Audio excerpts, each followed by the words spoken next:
ಪಾಕಿಸ್ತಾನ ಭಾರತದ ಗಡಿಯಲ್ಲಿ ಪದೇ ಪದೇ ಕ್ಯಾತೆ ತೆಗೆಯೋದನ್ನ ಕೇಳಿದ್ದೀರಿ. ಸುಖಾಸುಮ್ಮನೆ ಪಾಕ್ ಸೈನಿಕರು ಗಡಿಯಲ್ಲಿ ಅಪ್ರಚೋದಿತ ಶೆಲ್ಲಿಂಗ್ ದಾಳಿ ಮಾಡ್ತಾನೆ ಇರ್ತಾರೆ. ಇನ್ನೊಂದು ಕಡೆ ಪಾಕ್ನಿಂದ ಭಾರತದ ಒಳಕ್ಕೂ ಉಗ್ರರು ನುಸುಳ್ತಾನೆ ಇರ್ತಾರೆ. ಇಂತಹದೇ ಕಿತಾಪತಿ ಮಾಡ್ತಿರೋ ಪಾಕಿಸ್ತಾನಕ್ಕೆ ಭಾರತ ಹಲವು ಬಾರಿ ಬುದ್ಧಿ ಕಲಿಸಿದೆ. ಭಾರತದ ಈ ಹಿಂದೆ ಪಾಕಿಸ್ತಾನಕ್ಕೆ ನುಗ್ಗಿ ಸರ್ಜಿಕಲ್ ಸ್ಟ್ರೈಕ್ ಕೂಡ ಮಾಡಿ ಬಂದಿದೆ. ಪಾಕ್ ಸೇನೆಯ ಕೃಪೆಯಲ್ಲೇ ಬದುಕ್ತಿರೋ ಉಗ್ರರನ್ನ ಮಟ್ಟ ಹಾಕಿ ಬಂದಿದೆ. ಆದರೆ ಇಷ್ಟು ದಿನ ಪಾಕ್ ಸೇನೆಗೆ ಭೂಮಿ ಮೇಲೆ ಬುದ್ಧಿ ಕಲಿಸ್ತಿದ್ದ ಭಾರತ ಯೋಧರು ಈ ಬಾರಿ ಸಮುದ್ರದ ಮೇಲೆ ಬುದ್ಧಿ ಕಲಿಸಿದ್ದಾರೆ. ಆಳ ಸಮುದ್ರದಲ್ಲೇ ಪಾಕಿಸ್ತಾನದ ಬೋಟ್ ಒಂದರ ಮೇಲೆ ಭಾರತದ ಯೋಧರು ಮಿನಿ ಸರ್ಜಿಕಲ್ ಸ್ಟ್ರೈಕ್ ಮಾಡಿ ಬಂದಿದ್ದಾರೆ. ಸಾಗರದಲ್ಲಿ ಪಾಕನ್ನ ಅಟ್ಟಾಡಿಸಿದ ಭಾರತದ ಕರಾವಳಿ ಪಡೆ ಕಾರ್ಯಾಚರಣೆ ಹೇಗಿತ್ತು ಅನ್ನೋದನ್ನ ವಿವರಿಸ್ತೀವಿ ಇಂದಿನ ವಿಡಿಯೋದಲ್ಲಿ. ಪಾಕಿಸ್ತಾನ ನೆಲದ ಮೇಲಷ್ಟೇ ಅಲ್ಲ, ಸಾಗರದಲ್ಲೂ ಕಿತಾಪತಿ ತೆಗಿತಾನೆ ಇರುತ್ತೆ.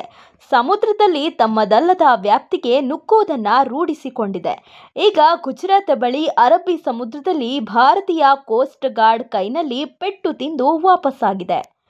ಭಾನುವಾರ ಗುಜರಾತ್ನ ಮೀನುಗಾರರ ತಂಡವೊಂದು ಮೀನುಗಾರಿಕೆಗೆಂದು ಅರಬ್ಬಿ ಸಮುದ್ರಕ್ಕೆ ಇಳಿದಿದ್ರು. ಕಾಲಭೈರವ ಅನ್ನೋ ಹೆಸರಿನ ಬೋಟ್ ಸಮುದ್ರದಲ್ಲಿ ತೇಲುತ್ತಾ ಅರಬ್ಬಿ ಸಮುದ್ರದಲ್ಲಿ ಸಾಗಿತ್ತು. ಇದರಲ್ಲಿದ್ದ 7 ಮಂದಿ ಮೀನುಗಾರರು ಮೀನುಗಳಿಗೆ ಬಲೆ ಹಾಕಿ ಹಿಡಿಯೋ ಕೆಲಸ ಮಾಡ್ತಿದ್ರು. ಕಾಲಭೈರವ ಹೆಸರಿನ ಈ ಬೋಟ್ ಭಾರತದ ಸಮುದ್ರ ಗಡಿಯಲ್ಲೇ ಇತ್ತು. ಇದು ಪಾಕ್ ಸಮುದ್ರ ಗಡಿಗೆ ಹೋಗೇ ಇರಲಿಲ್ಲ.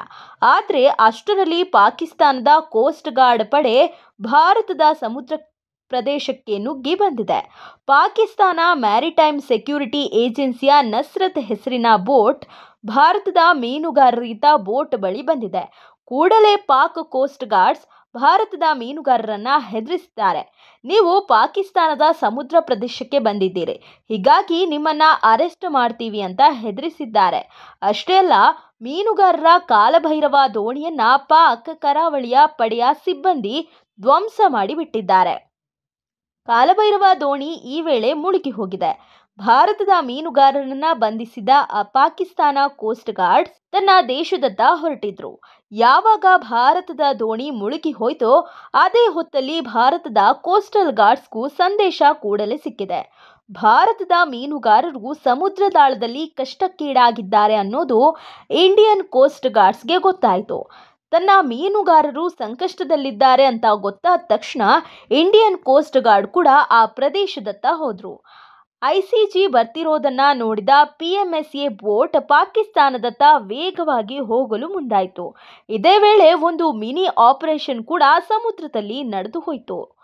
ಪಾಕಿಸ್ತಾನದ ಸಾಗರ ಪಡೆಯ ಸಿಬ್ಬಂದಿ ಭಾರತದ ಮೀನುಗಾರರನ್ನ ಬಂಧಿಸಿ ಕರೆದೊಯ್ತಿರೋದು ಗಮನಕ್ಕೆ ಬಂದಿದೆ. ಆಗ ISG ಪಾಕ್ನ PMSA ಬೋಟನ್ನ ಸುಮಾರು 2 ಗಂಟೆಗಳ ಕಾಲ ಸಮುದ್ರದಲ್ಲೇ ಅಟ್ಟಾಡಿಸಿದೆ. ಪಾಕ್ ಬೋಟ್ ಭಾರತದ ಸಮುದ್ರ ಪ್ರದೇಶದಿಂದ ತನ್ನ ಸಮುದ್ರ ಪ್ರದೇಶದತ್ತ ಹೋಗ್ತಿರುವಾಗಲೇ ICG ಇದನ್ನ ಅಡ್ಡಗಟ್ಟಿ ಫೈನಲ್ ವಾರ್ನ್ ಕೂಡ ಮಾಡಿಬಿಡ್ತು. ಭಾರತದ ಮೀನುಗಾರರನ್ನ ಬಿಟ್ಟು ಬಿಡುವಂತೆ PMS ನಸ್ರತ್ಗೆ ICG ಎಚ್ಚರಿಕೆ ಕೊಡ್ತು. ಇಷ್ಟಾದರೂ ಪಾಕ್ ಹಡಗಿನ ಸಿಬ್ಬಂದಿ ಇದಕ್ಕೆ ಒಪ್ಪಲೇ ಇಲ್ಲ. ಭಾರತದ ಮೀನುಗಾರರೇ ನಮ್ಮ ವ್ಯಾಪ್ತಿಗೆ ಬಂದಿದ್ದಾರೆ, ಹೀಗಾಗಿ ಬಂಧಿಸಿದ್ದೀವಿ ಅಂತ ವಾದ ಮಾಡಿದ್ರು. ಇಷ್ಟೇ ಸುಮ್ಮನಾಗದೆ ಇಂಡಿಯನ್ ಕೋಸ್ಟ್ ಗಾರ್ಡ್ಸ್ ಪಾಕಿಸ್ತಾನದ ಕಡಲ ಭದ್ರತಾ ಸಂಸ್ಥೆ ಮತ್ತೆ ವಾರ್ನ್ ಮಾಡಿದ್ದಾರೆ. ನೀವೇ ಭಾರತದ ಸಮುದ್ರ ಗಡಿಗೆ ಬಂದಿದ್ದೀರಿ, ಒಂದ್ ವೇಳೆ ನಮ್ಮ ಮೀನುಗಾರರನ್ನ ಬಿಡದೇ ಇದ್ರೆ ನಿಮ್ಮ ಮೇಲೆ ಆಕ್ಷನ್ ತಗೋಬೇಕಾಗತ್ತೆ ಅಂತ ಎಚ್ಚರಿಸಿದ್ದಾರೆ. ICG ವಾರ್ನಿಂಗ್ ನಡು ನೀರಲ್ಲಿ ಪಾಕ್ ಕಡಲ ಭದ್ರತಾ ಏಜೆನ್ಸಿ ಸಿಬ್ಬಂದಿ ನಡುಗಿ ಹೋದ್ರು. ವಾರ್ನಿಂಗ್ಗೆ ಹೆದರಿದ ಪಾಕಿಸ್ತಾನದ ಕಡಲ ಭದ್ರತಾ ಸಂಸ್ಥೆ ತಾನು ಬಂಧಿಸಿದ್ದ 7 ಮಂದಿ ಮೀನುಗಾರರನ್ನ ಭಾರತದ ಕೋಸ್ಟ್ ಗಾರ್ಡ್ಸ್ ವಶಕ್ಕೆ ಒಪ್ಪಿಸಿ ವಾಪಸ್ ಹೊರಟು ಹೋಗಿದೆ. ಸಾಗರದಲ್ಲಿ ICG ಬೋಟ್ ಪಾಕ್ ಬೋಟನ್ನ ಸುಮಾರು 2 ಗಂಟೆ ಅಟ್ಟಾಡಿಸಿದ ಬಳಿಕ ತನ್ನ ಮೀನುಗಾರರನ್ನ ರಕ್ಷಿಸಿಕೊಂಡಿದೆ. ಅದೃಷ್ಟವಶಾತ್ ಈ ಕಾರ್ಯಾಚರಣೆಯಲ್ಲಿ ಭಾರತದ 7 ಮೀನುಗಾರರು ಸುರಕ್ಷಿತವಾಗಿದ್ದಾರೆ. ಒಂದ್ ವೇಳೆ ಅವರು ಪಾಕಿಸ್ತಾನದ ಜೈಲು ಸೇರಿದಿದ್ರೆ ಅವರನ್ನ ಬಿಡಿಸಿಕೊಳ್ಳುವಷ್ಟರಲ್ಲೇ ಎಷ್ಟೋ ವರ್ಷಗಳು ಬೇಕಾಗ್ತಿತ್ತು. ಈ ಹಿಂದೆ ಕೂಡ ಪಾಕಿಸ್ತಾನ ಭಾರತದ ಮೀನುಗಾರರನ್ನ ಬಂಧಿಸಿದೆ. ಅವರು ಅಲ್ಲಿಂದ ಬಿಡಿಸಿಕೊಂಡು ವಾಪಸ್ ಬರೋದಕ್ಕೆ ಹಲವು ವರ್ಷಗಳೇ ನಡೆದಿದೆ. ಇನ್ನು ಎಷ್ಟೋ ಮೀನುಗಾರರು ಪಾಕ್ನ ಜೈಲಲ್ಲೇ ಕೊಳೆಯುವಂತಾಗಿದೆ. ಅವರು ಸಮುದ್ರ ಗಡಿ ಉಲ್ಲಂಘಿಸಿ ಪಾಕ್ನಲ್ಲಿ ಬಂದಿಯಾಗಿದ್ದಾರೆ ಅನ್ನೋ ಮಾಹಿತಿ ಕೂಡ ಇನ್ನು ಎಷ್ಟೋ ಗೊತ್ತೇ ಆಗಿಲ್ಲ. ಆದ್ರೆ ಕಾಲಭೈರವ ದೋಣಿಯಲ್ಲಿ ಹೋಗಿದ್ದ ಮೀನುಗಾರರು ಅದೃಷ್ಟವಶಾತ್ ಪಾಕ್ ಜೈಲು ಪಾಲಾಗೋದ್ರಿಂದ ಬಚಾವಾಗಿ ಬಂದಿದ್ದಾರೆ. ತಮ್ಮ ಮೇಲೆ ಪಾಕ್ ಕಡಲ ಭದ್ರತಾ ಸಂಸ್ಥೆಯ ಯೋಧರು ದಾಳಿ ಮಾಡಿದ್ದು ಭಾರತದ ಕೋಸ್ಟ್ ಗಾರ್ಡ್ಸ್ಗೆ ಅತಿ ಬೇಗ ಮಾಹಿತಿ ಕಳಿಸಿದ್ದೇ ಅವರ ಜೀವ ಉಳಿಯೋಕೆ ಸಾಧ್ಯವಾಯಿತು. ದುರದೃಷ್ಟವಶಾತ್ ಕಾಲಭೈರವ ದೋಣಿ ಮಾತ್ರ ಸಮುದ್ರ ಪಾಲಾಗಿದೆ. ಸದ್ಯ ಐಸಿಜಿ ಹಡಗು ಗುಜರಾತ್ನ ಓಖಾ ಬಂದರು ತಲುಪಿದೆ. ಪೊಲೀಸರು ಮೀನುಗಾರರ ವಿಚಾರಣೆ ಮುಂದುವರೆಸಿದ್ದಾರೆ. ಪಾಕ್ ಸಮುದ್ರ ಗಡಿ ಉಲ್ಲಂಘಿಸಿದ್ರ ಪಾಕ್ ಬೋಟ್ನಲ್ಲಿ ಏನೇನೆಲ್ಲ ಆಯ್ತು ಅಂತ ವಿಚಾರಿಸಿ ಅವರನ್ನ ಸುರಕ್ಷಿತವಾಗಿ ಮನೆಗೆ ಕಳಿಸಿಕೊಟ್ಟಿದ್ದಾರೆ. ಇದು ಒಂದ್ ಕಡೆ ಪಾಕಿಸ್ತಾನಕ್ಕೆ ಭಾರತ ಸಮುದ್ರದಲ್ಲೂ ಬಿಸಿ ಮುಟ್ಟಿಸಿದ್ರೆ, ಇತ್ತ ಇನ್ನೊಂದ್ ಕಡೆ ಅಮೆರಿಕ ಕೂಡ ಪಾಕಿಸ್ತಾನಕ್ಕೆ ಶಾಕ್ ಮೇಲೆ ಶಾಕ್ ಕೊಟ್ಟಿದೆ. ಅಮೆರಿಕದ ಮುಂದಿನ ಅಧ್ಯಕ್ಷ ಡೊನಾಲ್ಡ್ ಟ್ರಂಪ್ ಭಾರತೀಯರಿಗೆ ಮಣೆ ಹಾಕ್ತಿದ್ದು, ಟ್ರಂಪ್ 2.0 ಟೀಮ್ಗೆ ಆಯ್ಕೆ ಆಗ್ತಿರುವವರನ್ನ ಪಾಕಿಸ್ತಾನ ಸೂಕ್ಷ್ಮವಾಗಿ ಗಮನಿಸುತ್ತಿದೆ. ಈಗಾಗಲೇ ಟ್ರಂಪ್ ಟೀಮ್ಗೆ ಆಯ್ಕೆಯಾದವರೆಲ್ಲ ಪಾಕಿಸ್ತಾನದ ಬಗ್ಗೆ ನೆಗೆಟಿವ್ ಭಾವನೆ ಹೊಂದಿರುವುದು ಪಾಕ್ ಸರ್ಕಾರಕ್ಕೆ ನುಂಗಲಾರದ ತುತ್ತಾಗಿದೆ. ಇದು ಪಾಕ್ ವಿಚಾರದಲ್ಲಿ ಭಾರತಕ್ಕೆ ನೆರವಾಗುವ ಸಾಧ್ಯತೆಯೂ ಇರೋದ್ರಿಂದ ಮುಂದೇನಪ್ಪ ನಮ್ಮ ಕತೆ ಅಂತ ಪಾಕಿಸ್ತಾನ ಯೋಚನೆ ಮಾಡ್ತಿದೆ. ಡೊನಾಲ್ಡ್ ಟ್ರಂಪ್ ವಿದೇಶಾಂಗ ಕಾರ್ಯದರ್ಶಿ, ರಕ್ಷಣಾ ಕಾರ್ಯದರ್ಶಿ, ರಾಷ್ಟ್ರೀಯ ಭದ್ರತಾ ಸಲಹೆಗಾರ ಮತ್ತು ಬೇಹುಗಾರಿಕೆ ಇಲಾಖೆ ನಿರ್ದೇಶಕರು ಹಾಗೂ ಸಿಐಎ ಮುಖ್ಯಸ್ಥರನ್ನ ಈಗಾಗಲೇ ನೇಮಕ ಮಾಡಿದ್ದಾರೆ. ಇವರೆಲ್ಲ ಪಾಕಿಸ್ತಾನದ ಬಗ್ಗೆ ನಕಾರಾತ್ಮಕ ಭಾವನೆ ಹೊಂದಿದ್ದು ಪಾಕ್ಗೆ ಸಂಕಷ್ಟ ಹೆಚ್ಚಾಗುವಂತೆ ಮಾಡಿದೆ. ಅಮೆರಿಕದ ವಿದೇಶಾಂಗ ನೀತಿಯಲ್ಲಿ ಸ್ಥಾನ ಸಿಗದಿರುವ ಕಾರಣ ಪಾಕಿಸ್ತಾನ ಸರ್ಕಾರದ ಉನ್ನತ ಅಧಿಕಾರಿಗಳು ಹಾಗೂ ಮಿಲಿಟರಿ ಅಧಿಕಾರಿಗಳು ಅಮೆರಿಕದ ಜೊತೆ ಸಂಬಂಧವನ್ನ ಉತ್ತಮಪಡಿಸಿಕೊಳ್ಳಲು ಹರಸಾಹಸ ಪಡ್ತಿದ್ದಾರೆ. ಪ್ರಮುಖವಾಗಿ ಅಮೆರಿಕದ ವಿದೇಶಾಂಗ ಕಾರ್ಯದರ್ಶಿಯಾಗಿ ನೇಮಕಗೊಂಡಿರುವ ಸೆಂಟರ್ ಮಾರ್ಕೊ ರೂಬಿಯೋ ಪಾಕಿಸ್ತಾನದ ಕಡು ವಿರೋಧಿಯಾಗಿದ್ದಾರೆ. ಈ ಹಿಂದೆಯೇ ಭಾರತಕ್ಕೆ ಪಾಕಿಸ್ತಾನ ಬೆದರಿಕೆಯಾಗಿರುವ ಬಗ್ಗೆ ಮಸೂದೆಯನ್ನ ರೂಬಿಯೋ ಮಂಡಿಸಿದ್ರು. ಅದರಲ್ಲಿ ಭಾರತದಲ್ಲಿ ನಡೆಯುತ್ತಿರುವ ಭಯೋತ್ಪಾದನಾ ಕೃತ್ಯಗಳ ಹಿಂದೆ ಪಾಕಿಸ್ತಾನದ ನೇರ ಕೈವಾಡವಿದೆ. ಅದರಿಂದ ಪಾಕಿಸ್ತಾನಕ್ಕೆ ಅಮೆರಿಕದಿಂದ ಯಾವುದೇ ರೀತಿಯ ಭದ್ರತಾ ನೆರವನ್ನ ನೀಡಬಾರದು ಅಂತ ಉಲ್ಲೇಖಿಸಿದ್ರು. ಈಗ ಅದೇ ಮಾರ್ಕೊ ರೂಬಿಯೋ ಅಮೆರಿಕದ ವಿದೇಶಾಂಗ ಕಾರ್ಯದರ್ಶಿ ಆಗಿರೋದ್ರಿಂದ ರಾವಲ್ಪಿಂಡಿಯಲ್ಲಿರುವ ಪಾಕಿಸ್ತಾನ ಸೇನೆಯ ಪ್ರಧಾನ ಕಚೇರಿಯಲ್ಲಿ ತಲ್ಲಣ ಶುರುವಾಗಿದೆ.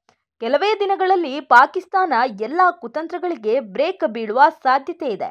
ಇನ್ನು ಅಮೆರಿಕದ ರಾಷ್ಟ್ರೀಯ ಭದ್ರತಾ ಸಲಹೆಗಾರರಾಗಿ ಆಯ್ಕೆಯಾಗಿರುವ ಮೈಕ್ ವಾಲ್ಟ್ ಪಾಕಿಸ್ತಾನದ ಕಡು ವಿರೋಧಿ. ಪಾಕಿಸ್ತಾನ ಸರ್ಕಾರ ಪಾಕ್ ಸೇನೆ, ಐಎಸ್ಐ, ಲಷ್ಕರ್-ಎ-ತೈಬಾದಂತಹ ಉಗ್ರ ಸಂಘಟನೆಗಳನ್ನ ಕಟುವಾಗಿ ಬೈದಿದ್ರು. ಅಮೆರಿಕದ ಬೇಹುಗಾರಿಕಾ ಇಲಾಖೆ ನಿರ್ದೇಶಕಿಯಾಗಿರುವ ತುಳಸಿ ಗಬ್ಬಾರ್ಡ್ ಇವರಿಗೂ ಪಾಕಿಸ್ತಾನ ಅಂದ್ರೆ ಕಣ್ಣು ಕೆಂಪಗೆ ಮಾಡ್ಕೋತಾರೆ. ಹಿಂದೂ ಧರ್ಮ ಒಪ್ಪಿರುವ ತುಳಸಿ ಗಬ್ಬಾರ್ಡ್ ಈಕೆ ಕೂಡ ಪಾಕಿಸ್ತಾನಕ್ಕೆ ನಡುಕ ಹುಟ್ಟಿಸ್ತಿದ್ದಾರೆ. ಡೊನಾಲ್ಡ್ ಟ್ರಂಪ್ ಅವರ 2.0 ಆಡಳಿತ ಹಲವು ವಿಷಯಗಳಲ್ಲಿ ಭಾರತದ ಪರ ಇರಲಿದೆ ಎಂಬುದು ಸ್ಪಷ್ಟವಾಗ್ತಿದೆ.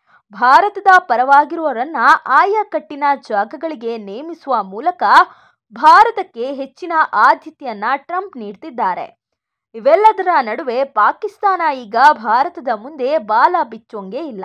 ಶಕ್ತಿ ಇಲ್ಲದಿದ್ರೂ ಪಾಕ್ ಭಾರತದ ವಿರುದ್ಧ ಖ್ಯಾತೆ ತೆಗಿತಾನೆ ಇತ್ತು. ಆದ್ರೀಗ ದೊಡ್ಡಣ್ಣ ಟ್ರಂಪ್ ಸರ್ಕಾರ ಕೂಡ ಭಾರತಕ್ಕೆ ಸಪೋರ್ಟ್ ಮಾಡೋದು ಗೊತ್ತಾಗಿದೆ. ಈ ಎಲ್ಲ ಕಾರಣದಿಂದ ಪಾಕಿಸ್ತಾನಗೆ ತೆಪ್ಪಗೆ ಇರೋದು ಬಿಟ್ಟು ಬೇರೆ ದಾರಿಯೇ ಇಲ್ಲ. ಇದೇ ಹೊತ್ತಲ್ಲಿ ಅರಬ್ಬಿ ಸಮುದ್ರದಲ್ಲಿ ನಡೆದ ಈ ಮೀನುಗಾರರ ರಕ್ಷಣಾ ಆಪರೇಷನ್ ಕೂಡ ಭಾರತದ ಮೇಲುಗೈ ಸಾಧಿಸೋಕೆ ಸಾಧ್ಯವಾಗಿದೆ. ಸಮುದ್ರದಲ್ಲಿ ಭಾರತದ ಒಂದೇ ಎಚ್ಚರಿಕೆಗೆ PMS ನಸ್ರತ್ ಮೀನುಗಾರರನ್ನ ಒಪ್ಪಿಸಿ ಬದುಕಿದ್ರೆ ಸಾಕು ಅಂತ ತನ್ನ ದೇಶ ಸೇರಿಕೊಂಡಿರೋದೇ ಇದಕ್ಕೆ ಸಾಕ್ಷಿ. ಸಾಗರದ ನಡುವೆ ಭಾರತದ ಕೋಸ್ಟ್ ಗಾರ್ಡ್ಸ್ ನಡೆಸಿದ ಮಿನಿ ಸರ್ಜಿಕಲ್ ಸ್ಟ್ರೈಕ್ ಹೇಗಿತ್ತು? ಭಾರತದ ಮುಂದೆ ಇನ್ಮುಂದೆ ಪಾಕ್ ಆಟ ನಡೆಯಲ್ವಾ? ಇದೆಲ್ಲದರ ಬಗ್ಗೆ ನೀವೇನಂತೀರಾ? ಅಭಿಪ್ರಾಯ ತಿಳಿಸಿ, ಕಮೆಂಟ್ ಮಾಡಿ. ನೋಡ್ತಾ ಇರಿ ಲಯನ್ ಟಿವಿ.